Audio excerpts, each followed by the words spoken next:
Buenas tardes a todos. Soy Carmen Díez, directora del Centro Casa Asia Madrid, y bienvenidos a esta conferencia que en el día de hoy tiene el título El yoga, una filosofía práctica.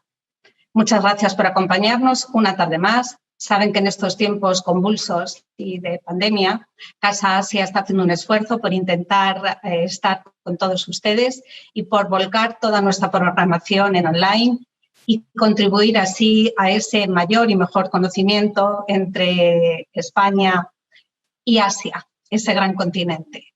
Esta tarde nos acompaña Montse Simón, la profesora Simón, que estudió filosofía y se licenció en la Universidad Autónoma de Barcelona, hizo un posgrado allí de Historia de las Religiones, se especializó en la India, donde vivió 3 años. Allí estudió el hinduismo de la mano de pandits y de otros conocedores de esa religión. Y actualmente es colaboradora de Casa Asia, es profesora de yoga y además es asesora filosófica. Montse, bienvenida. Muchas gracias por acompañarnos una tarde más. En la conferencia de hoy, la profesora Simón va a intentar desgranar qué es el yoga. ¿Por qué dice que el yoga es una filosofía práctica?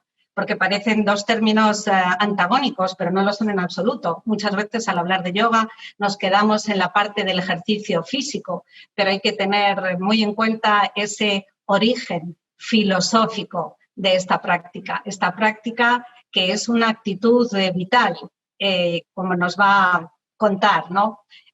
También, Montse, según hemos estado hablando antes, nos vas a explicar exactamente qué es el yoga, si hay un solo yoga o si hay varios yogas. Yo creo que son muchas preguntas y únicamente recordarles que la profesora Simón va a dar un curso en Casa Asia que empezará el próximo 19 de octubre y la conferencia o la charla de hoy va a ser una primera aproximación de lo que la profesora Simón va a contar en ese curso, que tiene como título Liberarnos del sufrimiento a través del yoga. Yo creo que en estos momentos, como comentaba antes, tan difíciles, convulsos y complicados, pues esa liberación a través del yoga, pues yo creo que es muy bienvenida. Profesora Simón, querida Montse, tienes la palabra y cuéntanos, que estamos todos ávidos de saber un poco más, ¿no? ¿Qué es el yoga? ¿Cómo nos puede ayudar?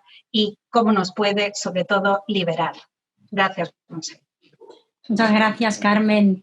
Y gracias a Casa Asia por facilitar este espacio y organizar ese curso que empezará a partir del 19 de octubre. Y bueno, respecto a esta cuestión, y quería centrarme sobre todo en ver en qué sentido hablamos o digo el yoga es una filosofía práctica. Os invito, aunque no nos veamos, a que por unos momentos, por unos instantes, penséis en qué os viene a la mente al oír la palabra yoga. Cuando os digo yoga o qué es el yoga, ¿en qué pensáis? ¿Qué imágenes os vienen a la mente?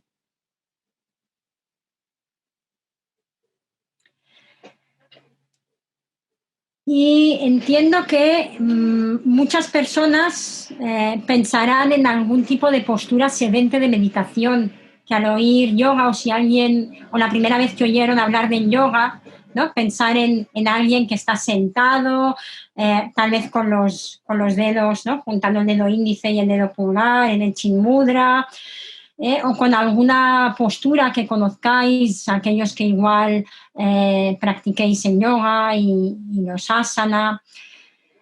Puede ser que haya personas que piensen en algún ejercicio respiratorio, en esas prácticas de control de la respiración, o la idea de un Om, ¿no? Muy asociada también a esta meditación. Hubo un tiempo que daba clases de yoga para niños y el primer día cuando les decías, bueno, ¿qué es el yoga? Y muchos hacían Om y cerraban los ojos, Om, ¿no? Entonces, bueno, entiendo que también para nosotros ese es el imaginario que hay acerca del yoga.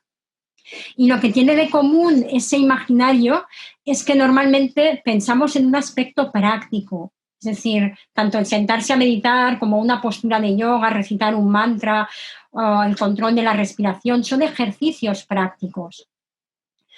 Ahora bien, esa práctica en la que podemos pensar cuando oímos la palabra yoga, solo es yoga en tanto que tiene detrás un fundamento que es una filosofía de vida. Es decir, si detrás del yoga no hay una filosofía de vida, si no hay una filosofía práctica, y ahora quiero decir alguna cosita sobre esta idea de la filosofía práctica, entonces el yoga no es yoga. Si yo cierro ahora los ojos y hago om, así como estaba haciendo, pues bueno, puede ser algo cómico, una representación, no es propiamente yoga solo porque cierre los ojos y haga om, o porque me ponga a hacer una postura, no tiene por qué ser propiamente yoga en sí, solo por esa forma. Digo que el yoga es una filosofía práctica y esto lo comentaba en la introducción a esta ponencia en la página web, ahí aparecía. Debería de sonarnos a redundancia cuando decimos filosofía práctica, porque toda verdadera filosofía debería de ser práctica. Y con práctica me refiero a estar conectada con nuestro sentir y aportarnos una visión que nos da una comprensión, nos da una dimensión que es transformadora. En tanto que veo las cosas y las comprendo de otra manera, bajo una nueva luz, irremediablemente eso tiene un impacto en mi vida. Fijaros que yo puedo pasear por la calle y pasar por al lado de una persona que esté pidiendo ayuda y no darme cuenta porque estoy ensimismada con mis cosas o porque voy con prisa.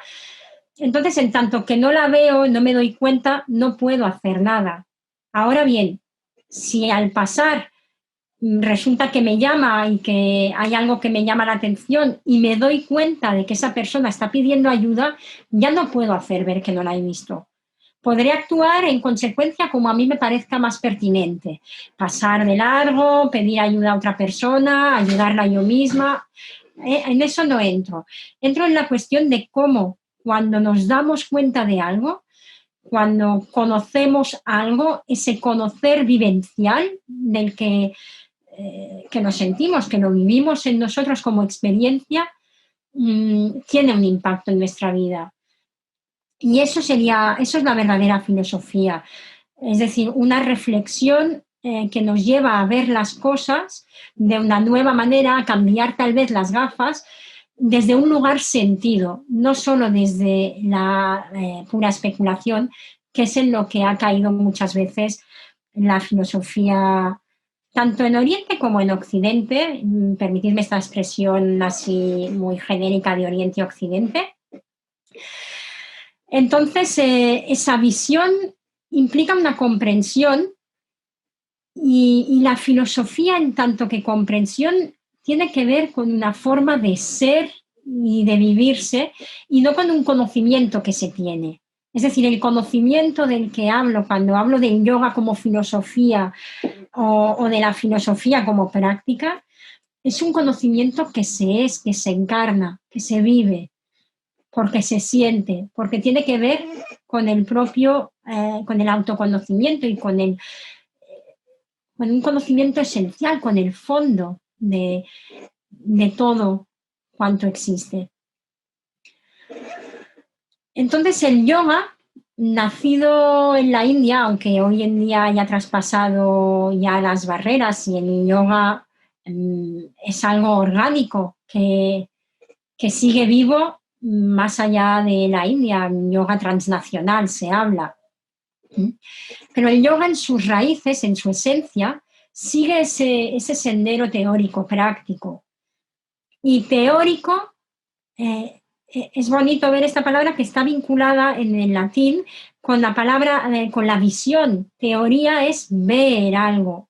Y como os decía antes, ese ver es ver verdaderamente, ver de verdad, cuando tiene un impacto en nuestra vida, cuando es un ver que nos transforma. Y por lo tanto, teórico-práctico debería de ser algo indisociable en la filosofía. es teoría en tanto que es ver y es práctico, porque ese ver me lleva a la acción de forma irremediable, me lleva a una transformación. Entonces, lo que nos encontramos hoy en día es que el yoga se entiende muchas veces solamente como práctica, y yo creo que esta es la visión más extendida en Occidente, en Europa, o al menos en mi entorno. Veo que el yoga es muchas veces entendido solo en su vertiente práctica, y no una práctica asociada a la filosofía, como estaba hablando ahora, sino una práctica en un sentido más limitado, como reducido a una serie de ejercicios físicos, a una tabla de ejercicios físicos, a lo sumo coordinado con unas respiraciones o también las prácticas, ejercicios meditativos. Entonces, pero principalmente hay esta cuestión de reducir el yoga a una actividad física. Tanto es así que se ofrecen muchos gimnasios para estar en forma, para sentirte mejor, para que recuperes la línea incluso. Y por otro lado, nos encontramos también con un yoga a veces centrado igualmente en el cuerpo físico y solamente en esa dimensión física del yoga, pero revistiéndolo a la vez de lo que yo llamo pseudo-espiritualidad. Pseudo-espiritualidad porque no busca la verdad, sino que busca el placer, el bienestar. No es una espiritualidad profunda que cueste lo que cueste y al precio que tenga que ser, pero voy a mirar y quiero ver lo que hay, sea lo que sea, confiando en que eso me llevará a buen puerto.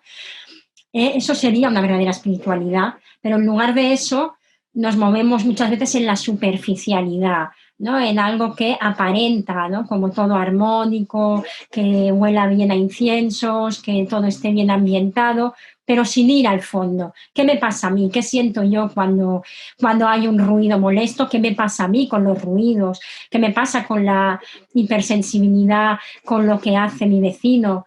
Que eso sería ese camino de ir hasta el fondo, de ir hacia adentro. Entonces nos encontramos a veces con el yoga practicado como si fuese una gimnasia, en el que en el fondo, pues bueno, vosotros me diréis, luego podréis hacer preguntas a través del chat. Si ahora a medida que voy explicando os ocurre alguna, os la podéis anotar para poderla formular después a través del chat. Pero, ¿qué diferencia habría realmente entre el yoga practicado solo como una tabla de ejercicios y salir a correr? Pues oye, si en la finalidad es el bienestar, es el sentirme mejor, en estar en forma y sentirme a gusto con mi cuerpo, pues bien, puedo hacer tablas de ejercicios de yoga, o puedo salir a correr, o puedo hacer kickboxing, o puedo hacer cualquier otro deporte o cosa que me activa las endorfinas, que me hace estar un poco más centrada, dedicarme un ratito a mí misma, y todo eso produce bienestar. Pero ¿hasta qué punto eso es yoga realmente? Ese sería, por lo tanto, una forma de entender el yoga vinculado a lo físico. Y la otra sería el yoga igualmente vinculado a lo físico, pero adornado con esa aura, ¿no? Esa aureola de pseudoespiritualidad. Y la otra cara de la moneda sería el yoga entendido solo como filosofía. Y aquí ahora estoy usando la palabra filosofía en un sentido también limitado, como pura especulación, como erudición acerca del yoga. El yoga ahí no se convierte en una experiencia en algo sentido, en un camino a recorrer por la persona, sino en un objeto de estudio, y muchas veces de erudición, como algo puramente especulativo, donde la práctica es también un elemento más de observación y de estudio de lo que es el yoga, pero la persona que lo estudia no lo vive en su propia piel, no lo vive en su propio recorrido vital. En este sentido, el ejercicio especulativo esa filosofía que no es verdadera filosofía, que es ejercicio especulativo. Me vais a perdonar la expresión, voy a usar una expresión un poco soez, pero que me parece que refleja muy bien. El ejercicio puramente especulativo es como la masturbación, es decir, es una masturbación mental en el que lo único que hay es un ejercicio de autocomplacencia, de narcisismo, de regodearme en todo lo que sé. Y fijaros en la diferencia que ahí el conocimiento ya no se es, sino que se tiene. Se tiene y en la medida de lo posible se exhibe. Y esa es la diferencia entre lo que yo considero verdadera filosofía, una filosofía que es amor al saber, como algo que se saborea. Saborear y saber tienen la misma raíz en el latín, sapere, que tiene que ver con sentir en uno mismo y con poder discernir con juicio, ¿no? En uno mismo, en la propia vida. Mientras que cuando se reduce a un ejercicio especulativo, lo único que busca es acumular, tener. El conocimiento entonces se tiene y trata de mostrarse además. Dicho esto, en esta línea del yoga como filosofía y solamente como filosofía, fue incluido dentro de la tradición védica. Los Veda, para quienes igual no conozcáis, son los textos más antiguos del hinduismo y es el corpus, digamos, más reconocido en toda la India. Y en cualquier caso fue la tradición dominante, la que tuvo mayor impacto. Entonces, esta tradición védica, que era la tradición que inicialmente daba mucha importancia, ponía mucho énfasis en lo ritual, en el ritual para mantener el orden cósmico. Y generaba también esa necesidad de la casta sacerdotal, de los brahmanes, para realizar los rituales para mantener ese orden cósmico, para que las cosechas vayan bien, para que un hijo se case, para que haya prosperidad, para distintos fines. Los rituales siempre tenían un fin muy, muy material en general. Entonces, esta corriente védica, contextualizando un poco esto de la tradición médica, esta tradición médica reconoce 6 escuelas filosóficas, 6. La palabra en sánscrito es muy bonita, es darshana, para filosofía utilizan la palabra darshana, que significa punto de vista. Darshana es un lugar desde el que se ven las cosas, es una forma de ver. Entonces, ellos reconocen 6 escuelas filosóficas, 6 formas de ver. Y una de esas escuelas filosóficas es el yoga tal como lo expuso Patanjali.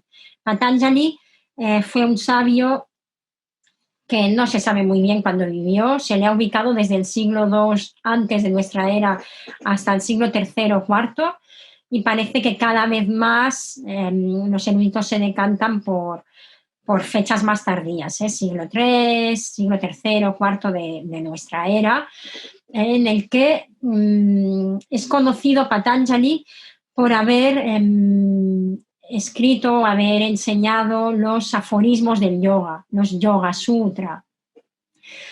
Y esta es la obra clásica a través de la cual conocemos esta filosofía del yoga, entendida en este marco de las 6 escuelas. Entonces, Patanjali no fue el inventor del yoga ni el fundador del yoga, sino que lo que él hizo fue recoger una determinada visión del yoga y sintetizarla a través de una serie de aforismos, de un conjunto de aforismos, para que fuese más fácil de memorizar por los alumnos, por los discípulos y aprendices.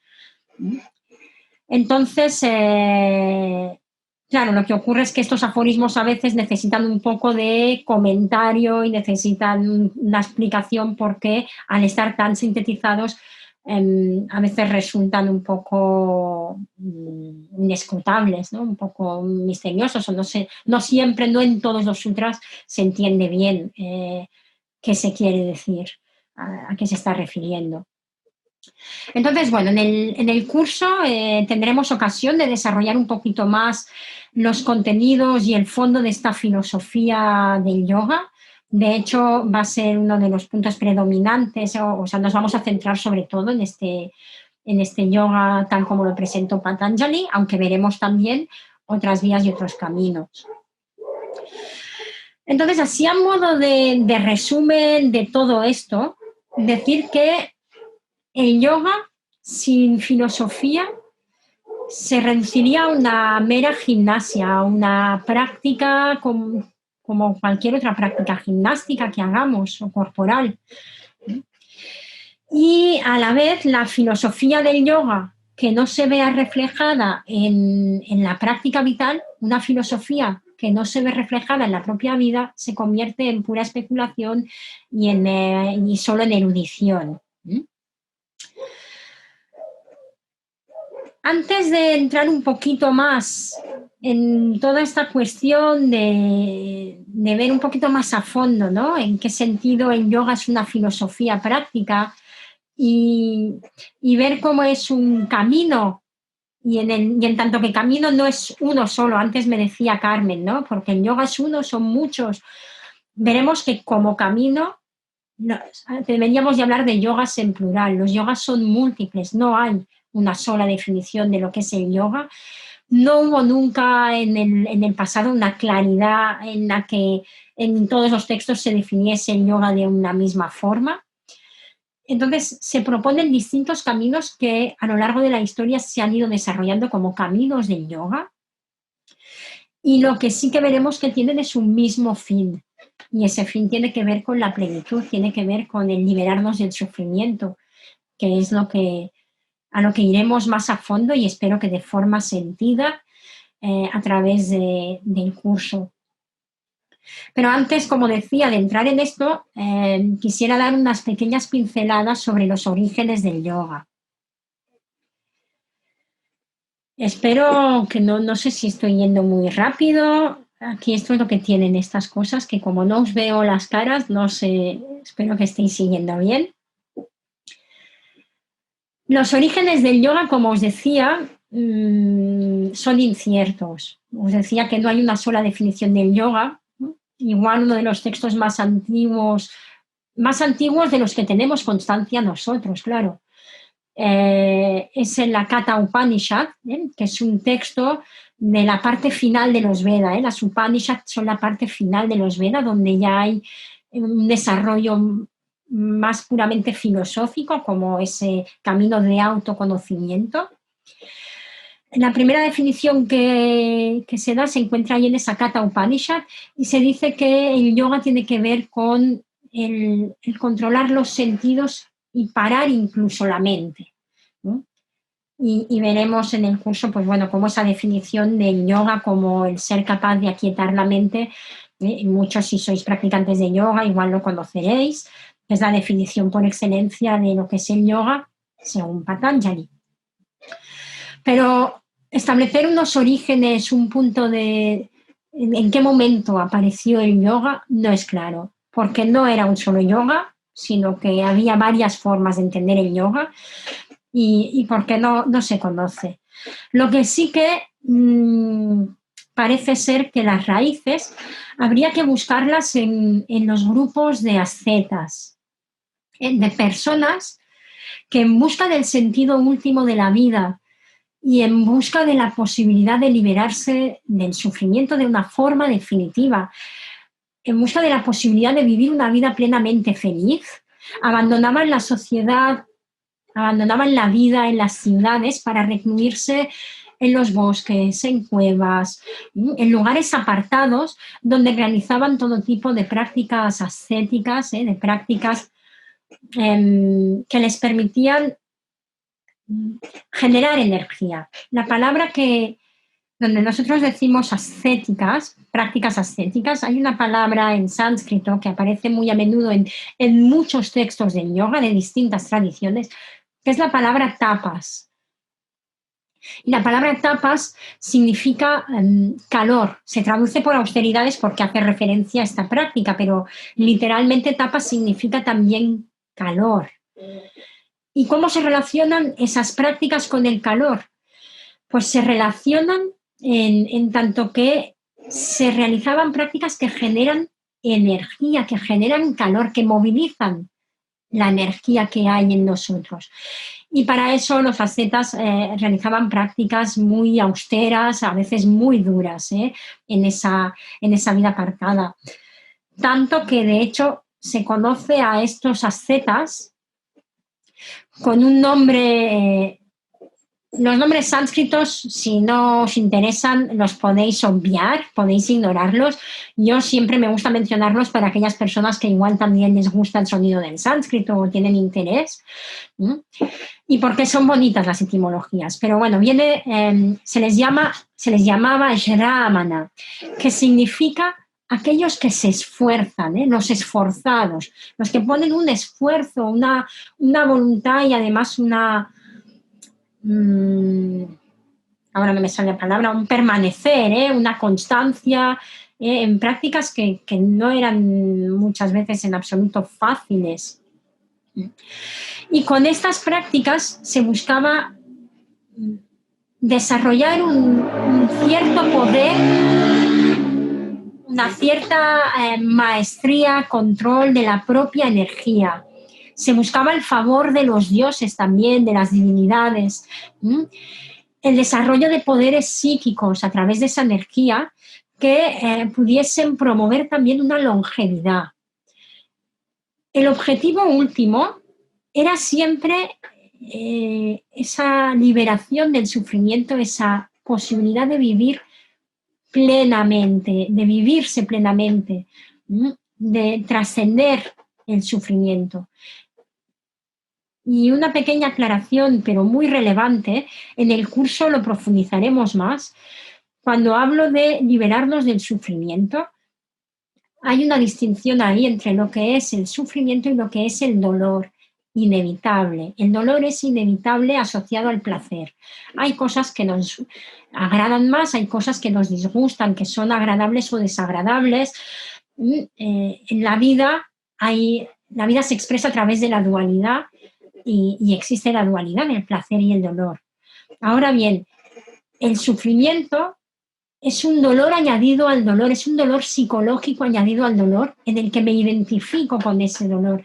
Reduzco lo que soy, mi identidad, a aquello que estoy viviendo, a lo que he perdido. Hay una identificación de la parte como si fuese el todo. Y eso me genera sufrimiento.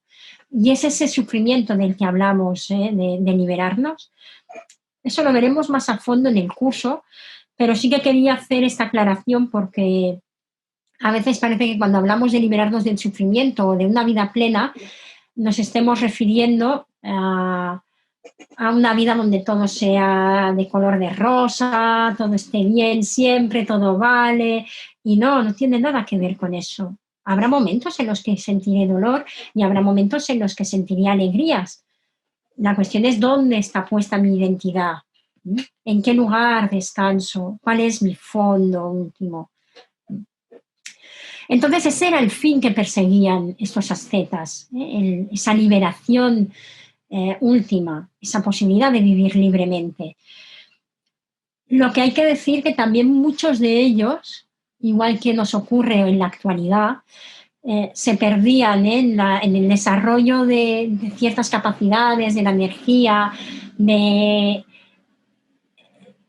propiciar una vida más longeva, se enganchaban a todo esto y terminaban por olvidar el fin último, que es lo que nos ocurre muchas veces cuando nos adentramos en caminos de autoconocimiento, de autodesarrollo. Empezamos con un propósito muy claro y por el camino nos vamos enganchando con cositas que nos acaban despistando del fin. Y la longevidad se buscaba en realidad para servir a ese fin último. Cuanto más tiempo viva, más tiempo tendré para poder liberarme en vida, para poder acceder a lo que soy verdaderamente en esta vida. Bien. También quisiera, para contextualizar todo esto del origen del yoga en estas tradiciones ascéticas, ubicar estas tradiciones a su vez, en el contexto en el que empezaban a surgir las grandes urbes, las grandes ciudades en las orillas del Ganges.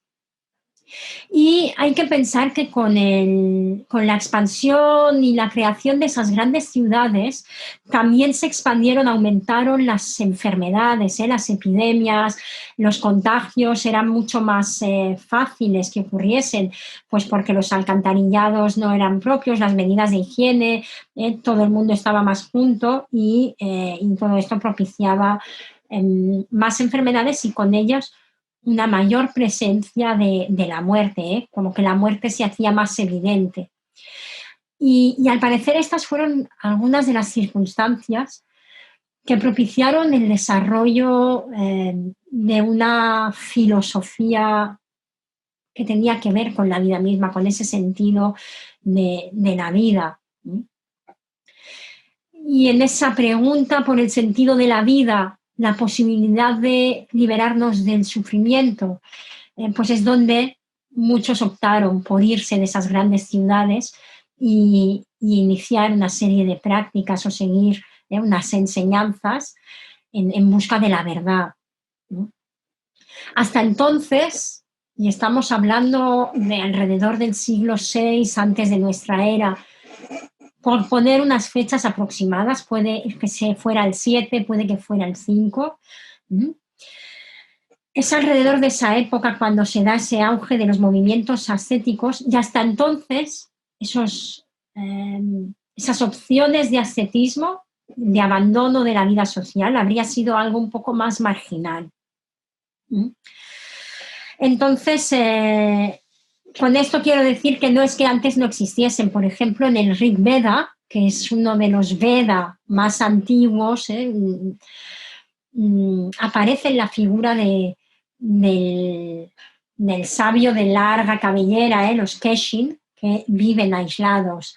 O también aparece la figura del que guarda voto de silencio, los Muni, los silenciosos, que también solían vivir apartados del grueso de la sociedad.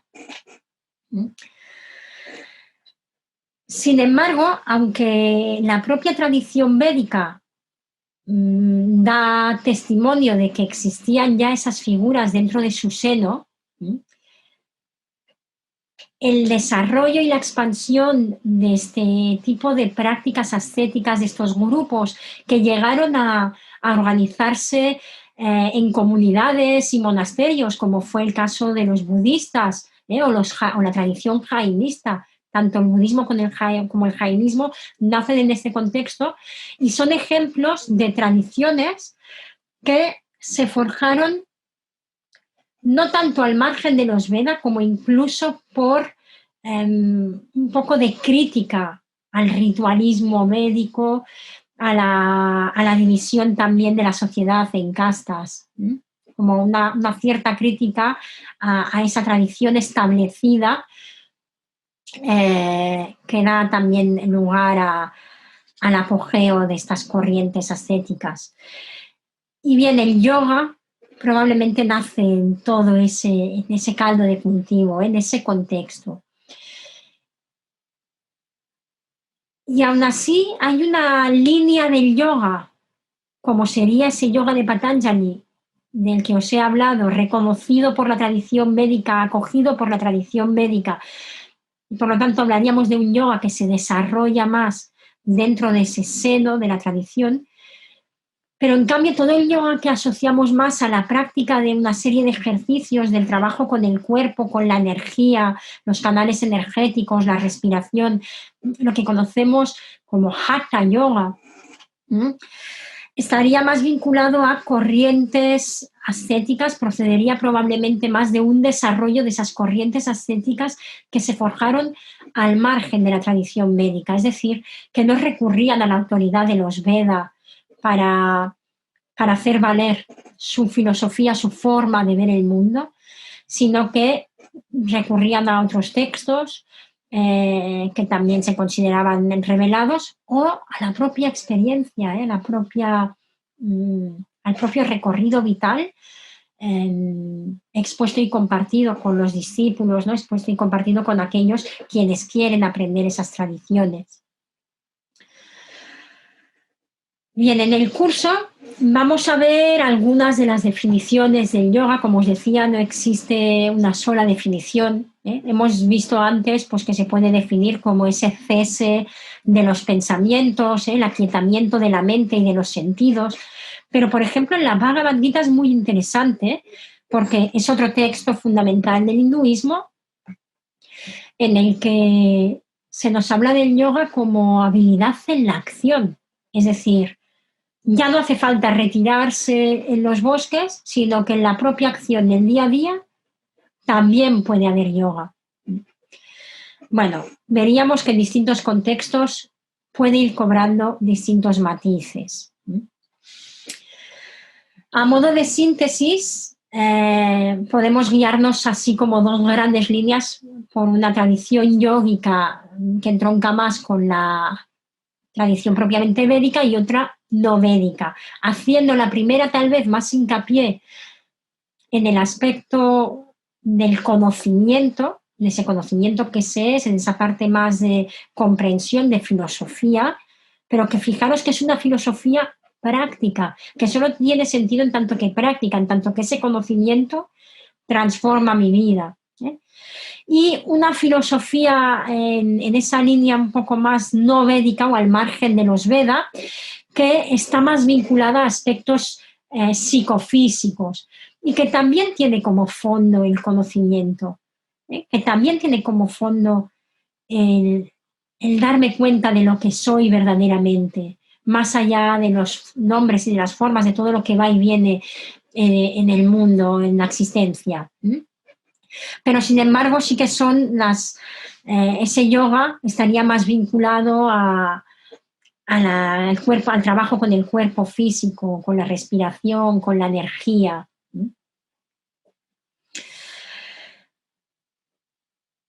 En tanto que camino, por lo tanto, fijaros que de algún modo hemos dejado entrever entre el primer punto y un poco menos en esta parte de pincelada histórica que he hecho, pero hemos podido entrever que el yoga es un camino y es también un fin a ese estado de liberación, a ese estado de plenitud en el que uno se vive plenamente. También se le llama estado de yoga. Podríamos decir yoga en mayúsculas si queréis. Por lo tanto, el yoga es un camino y a la vez es el fin que persigue ese camino, el fin hacia el cual apunta, hacia el cual nos dirigimos a través de ese camino, de esas herramientas. Y fijaros que si en lugar de camino uso la palabra herramientas, ya la uso en plural, porque no hay ahí un solo camino, sino muchos caminos. Y en esto es muy bonito como la tradición nos recuerda que pues que cada camino se ajusta mejor según la persona, que habrá personas que entren mejor a través de una vía que tenga que ver más con la emoción y el sentimiento, otras personas entrarán más por la vía del conocimiento propiamente y de la reflexión cognitiva, otros entrarán mejor a través de lo que es la práctica propiamente corporal.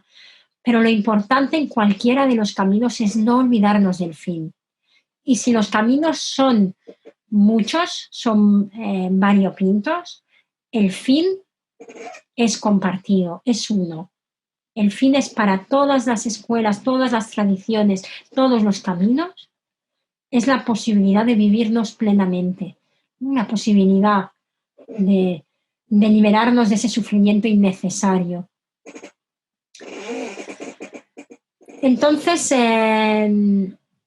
bien, el yoga, decimos, es una filosofía, por lo tanto, práctica, que como hemos dicho, esto debería de sonar a redundancia, porque en todo lo que podemos denominar verdaderamente yoga, y que no sea una gimnasia, tiene que haber una filosofía de fondo. Si el yoga no tiene filosofía de fondo, como decíamos antes, entonces pues es como hacer una gimnasia. Tiene que tener esa filosofía de fondo, igual que la filosofía tiene que corresponderse con una práctica, que puede ser una práctica como una serie de ejercicios que realizar, ejercicios meditativos o físicos, psicofísicos, los que sean, pero también una práctica cotidiana del día a día, de estar atento en el día a día. Eso también es yoga. Entonces, en tanto que caminos, en tanto que herramientas, serían múltiples, en tanto que fin es uno solo, y el yoga como filosofía práctica es una sabiduría que da testimonio de que podemos vivir sin sufrimiento, de que podemos vivir una vida plena aquí y ahora en esta vida. Bien, miro un poquito que no me deje nada importante de lo que quería así comentaros. Sí, una pequeña cosita más y con esto ya voy a ir cerrando. Es que os he hablado antes del ejemplo de la Bhagavad Gita, de cómo en la Bhagavad Gita se define, por ejemplo, el yoga como habilidad en la acción. Este texto es uno de los textos que por excelencia nos muestra cómo el yoga no se reduce solamente a las prácticas ascéticas, sino que puede practicarse en la vida cotidiana, porque no tiene tanto que ver con la forma, sino con la actitud y la determinación. Tiene que ver con el fondo, el fin hacia el cual nos enfocamos. Entonces, claro, lo que se nos dice es, fíjate que un yogi, alguien que aparentemente es un yogi, que va igual con el taparrabos y se va a una cueva a meditar y se pasa días y días sentado en la misma postura sin mover un ápice, puede ser que mentalmente esté completamente aferrado a sus pensamientos o incluso al ego de llegar a ser un gran yogi y de que todo el mundo le venere, a la fama. Y en cambio una persona que esté sumergido en el quehacer cotidiano, en su trabajo de oficina, en su trabajo en la sociedad, en llevar a la familia adelante, en lo que sea, ¿no?, de la vida cotidiana, puede estar completamente inmerso en el yoga si su actitud es de entrega, si no se apropia de las acciones, si vive la acción sin apropiarse de ella, sin pretender nada más que entregarse y estar presente, hacer con presencia aquello que hacemos en cada momento. Por lo tanto, no tiene que ver con la forma, sino con la actitud. Una actitud que refleja una filosofía de vida. ¿Y cuál es ese fin hacia el que nos enfocamos? Si el fin hacia el que me estoy enfocando tiene que ver con el vivir una vida plena, con el ver lo que tenga que ver lo que es tal y como es, para poder acceder a mi fondo más real, más verdadero, eso es alguna forma de yoga. Si la finalidad última responde solamente a estar más en forma, al bienestar, que es algo a lo que una cosa no quita la otra. Es decir, el autoconocimiento también acaba llevando muchas veces al bienestar, pero no como fin, sino como efecto colateral. El fin tiene que ser la verdad por la verdad misma, el reconocimiento de lo que es, sea lo que sea, y una investigación honesta para ver qué es eso.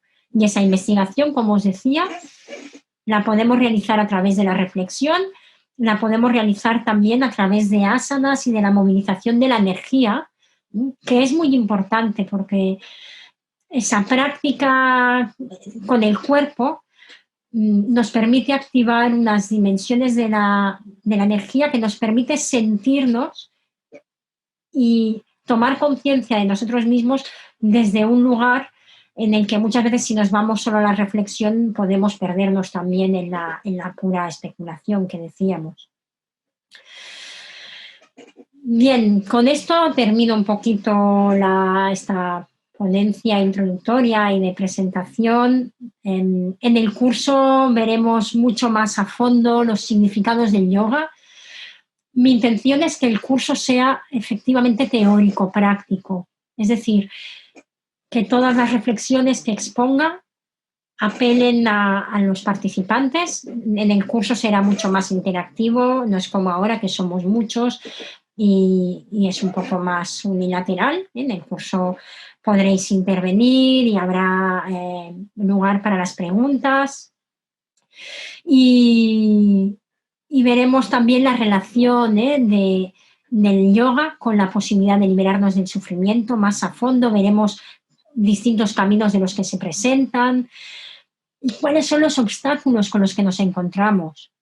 Porque, bueno, si todo es tan fácil como prestar atención, estar presente y es solo una cuestión de actitud, entonces, ¿por qué es tan difícil?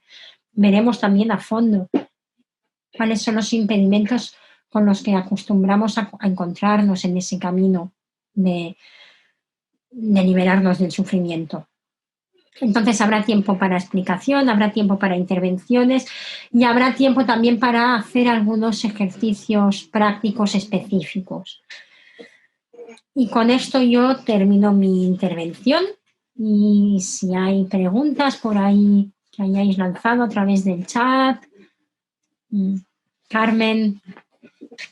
Bueno, muchas gracias, Monse. Yo creo que ha quedado muy claro porque has llamado a esta conferencia el yoga una filosofía práctica, ¿no?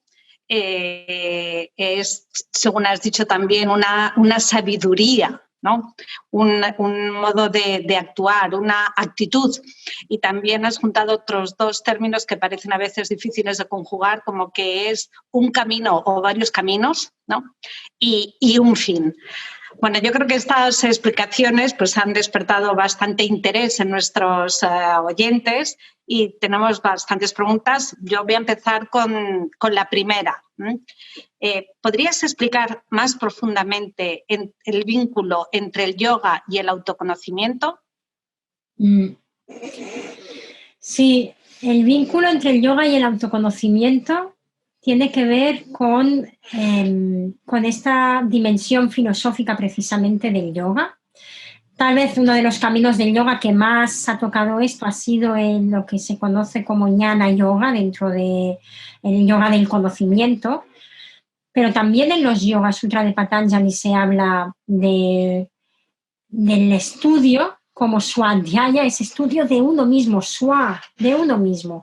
Entonces, el yoga es autoconocimiento porque para que sea verdaderamente, si no está enfocado a ese fin, que es ver cuál es la realidad última que subyace, si es que subyace algo, si lo hacemos con una actitud de investigar, habrá que ver si subyace o no subyace.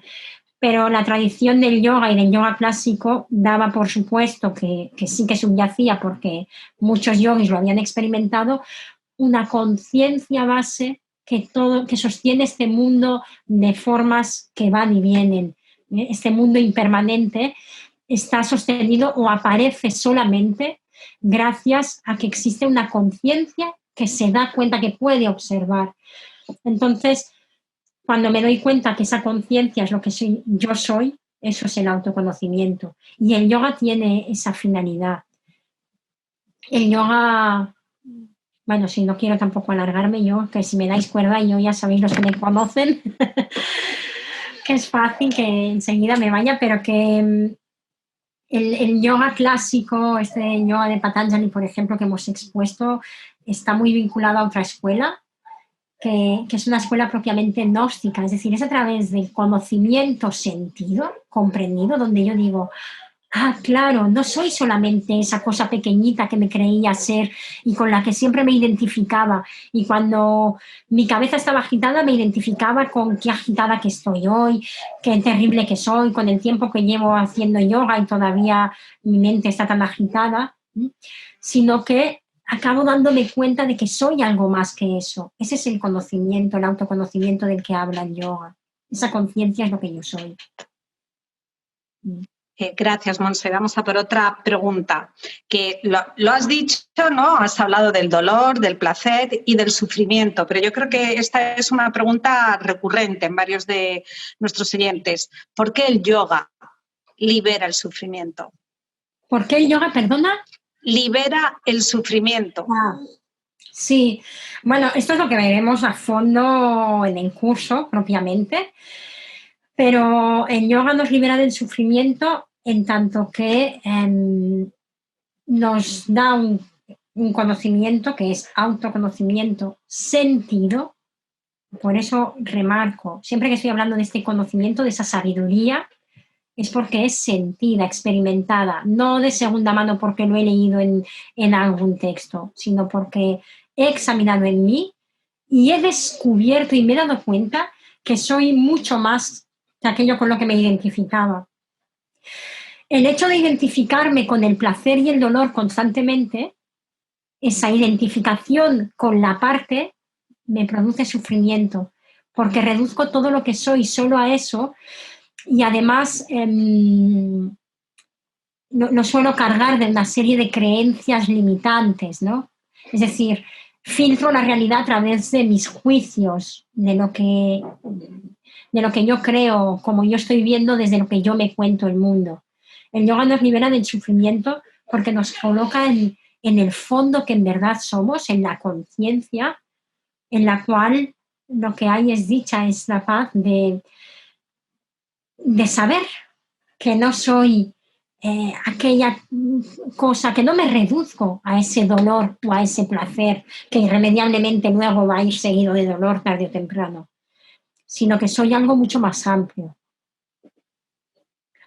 Ahora bien, esto que digo puede sonar solo a palabras si uno mismo no lo vivencia, y apropiarnos de este discurso sin hacer un atisbo realmente de mirar a nuestros adentros y de, oye, pues si estoy sufriendo y voy a mirar ese sufrimiento de dónde surge, hasta que pueda colocarme en un lugar. ¿Quién es el que observa el sufrimiento?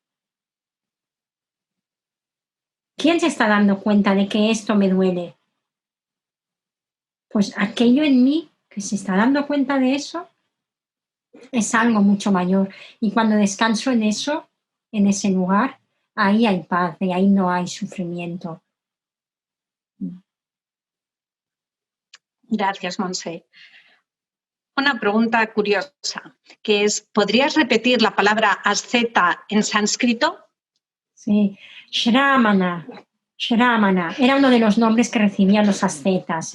Luego había muchos tipos de ascetas y según las características, pero Shramana.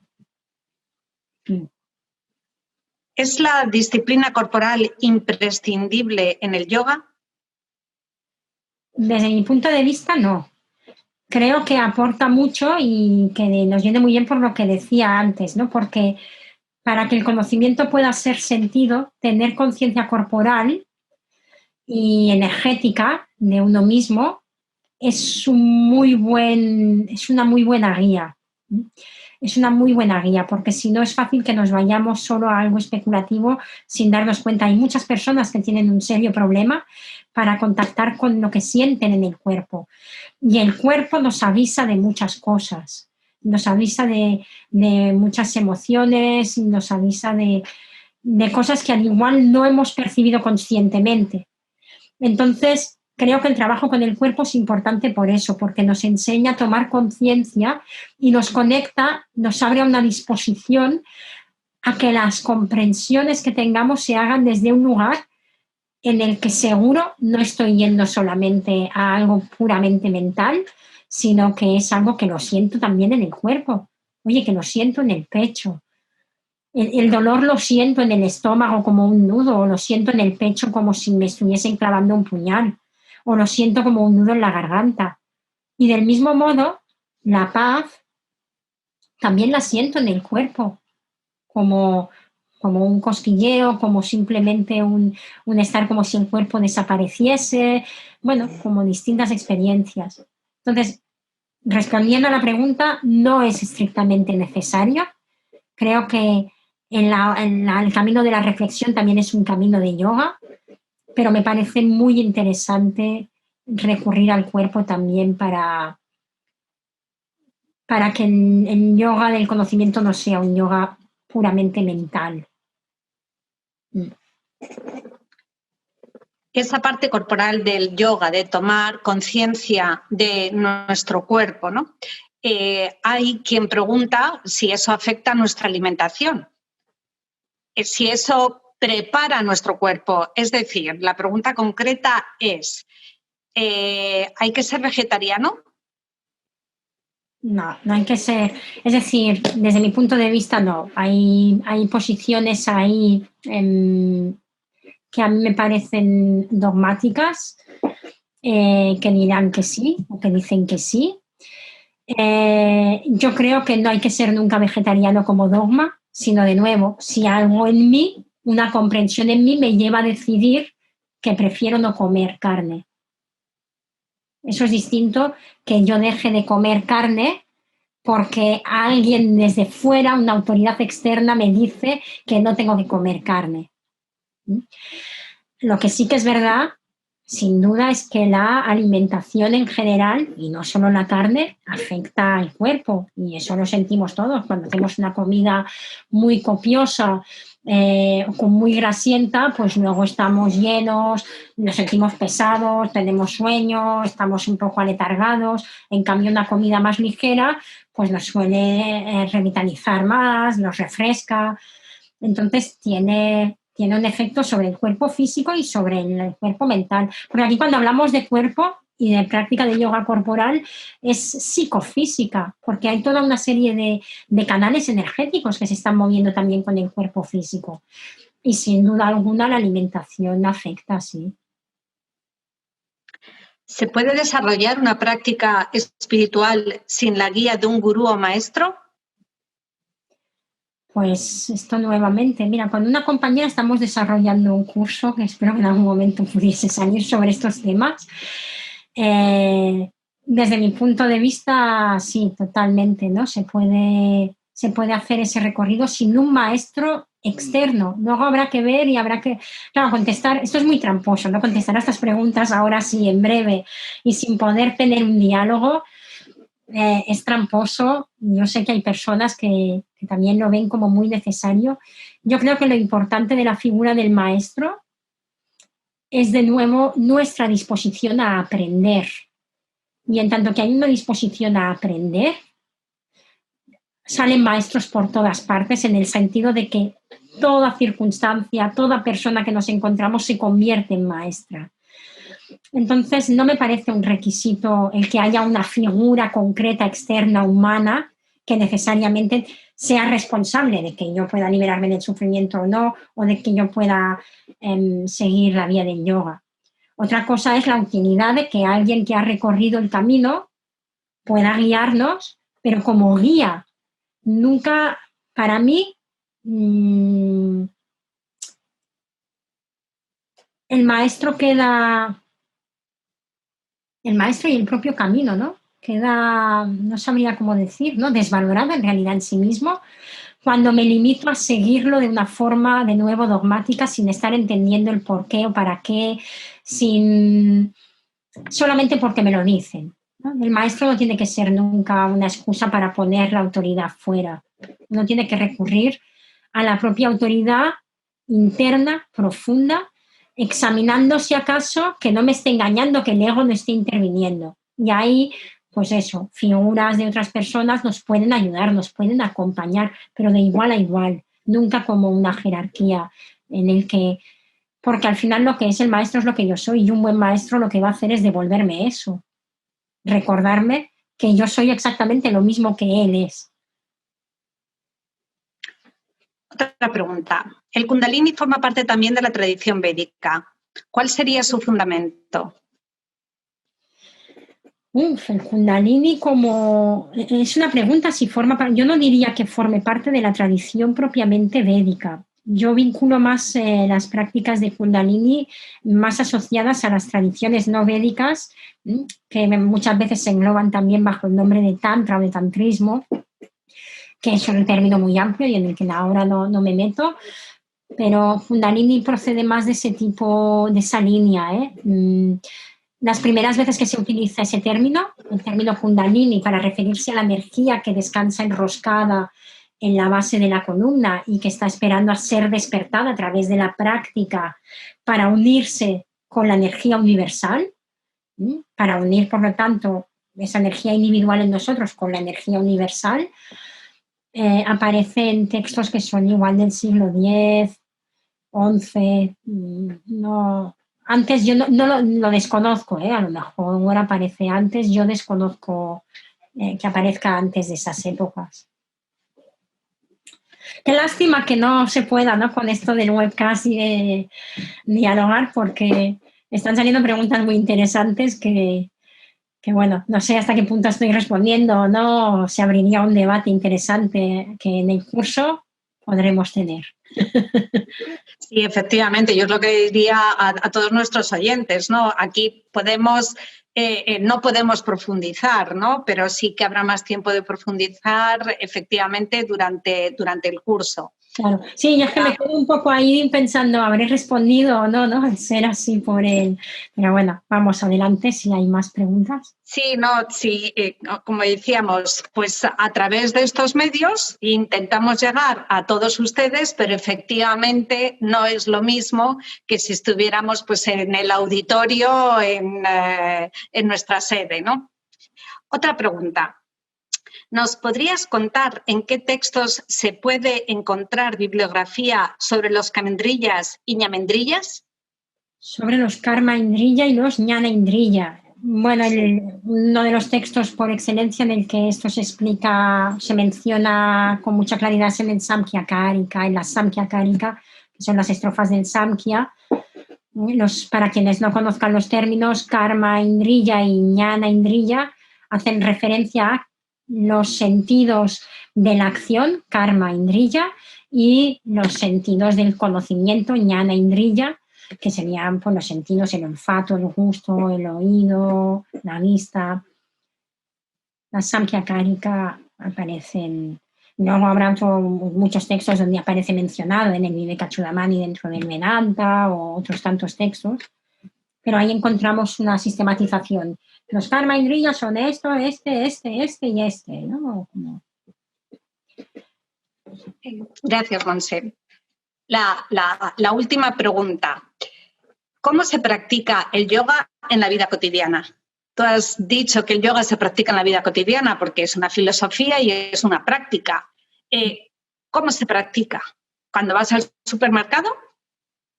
Claro, sí, se practica cuando vas al supermercado, se practica ahora que estamos hablando, se practica en cualquier momento en el que efectivamente tengamos esa disposición a abrirnos a ver lo que es tal como es, ¿no? Esa filosofía del autoconocimiento, bueno, ¿desde dónde estoy hablando? Ahora yo, por ejemplo, que estoy exponiendo, ¿desde dónde lo hago? Lo hago desde qué pensarán, qué dirán, lo hago desde, oye, compartir lo que sé y lo que no sé, decir, oye, pues esto no lo sé, lo hago desde las ganas de poder transmitir algo que me parece útil. ¿Desde dónde? ¿No? Pues siempre que llevo atención a ese desde dónde, siempre que hay presencia, podríamos decir, hay yoga. Otra cosa es que el generar espacios de meditación, las sesiones de yoga con su parte de asana, de pranayama, de respiración, de meditación, etcétera, son elementos que nos resultan útiles para establecer también un hábito en la mente, como para entrenarnos, entrenar esa disposición, porque el hábito de la mente igual es a irse con todo, a saltar de un lugar para otro, a juzgar gratuitamente sin examinar. Entonces, o también la reflexión, como el yoga que haremos en el curso, que es reflexionar también, ¿no? Aparte de las prácticas que hagamos concretas, pues también es un entrenamiento para luego en el día a día ser más consciente de algunas preguntas, de algunas cuestiones que de otra forma a lo mejor no nos daríamos cuenta. Es como, retomando el ejemplo que he puesto, de si voy por la calle y alguien está pidiendo ayuda y a lo mejor no lo veo, no me doy cuenta, o sí, sería como entrenar los sentidos para en lo que dependa de mí, en la medida de lo posible, darme cuenta si hay alguien pidiendo ayuda. Luego ya que me llegue a dar cuenta o no, tal vez ya no dependa de mí, pero yo voy a poner los medios, voy a tratar de potenciar mi atención para darme cuenta. Y eso Eso es lo que entrenamos un poco en las sesiones de yoga propiamente como práctica más concreta. A ser conscientes, a tomar conciencia, ¿no? De muchas cosas que nos rodean. Eso es. ¿Tú has estado practicando yoga con nosotros esta tarde? Hemos estado practicando yoga de algún modo. Para mí, no, ya te digo, esta parte de que los demás también puedan devolver, pero bueno, han podido preguntar por el chat y espero, pero sí, es yoga siempre que las personas hayan tenido la disposición de preguntarse esto, oye, ¿esto qué significa para mí lo que está diciendo esta persona, ¿no? Y desde dónde estoy, sí. Reflexionar a algo que nos pueda llevar a lo profundo de nosotros es una forma de yoga. Monse, ¿quieres decir algo más antes de despedirnos? Yo por mí ya está, yo siento que he hablado mucho. Bueno, muchas gracias por acompañarnos hoy, muchas gracias a todos ustedes. Esperamos haber cumplido nuestro objetivo de acercarles un poco más a sus casas, y todo aquel que esté interesado en conocer un poco más sobre el yoga, todavía quedan plazas para el curso que empieza el próximo 19 de octubre y que lo dará la profesora Montserrat Simón. Muchas gracias a todos de nuevo por acompañarnos. Buenas tardes.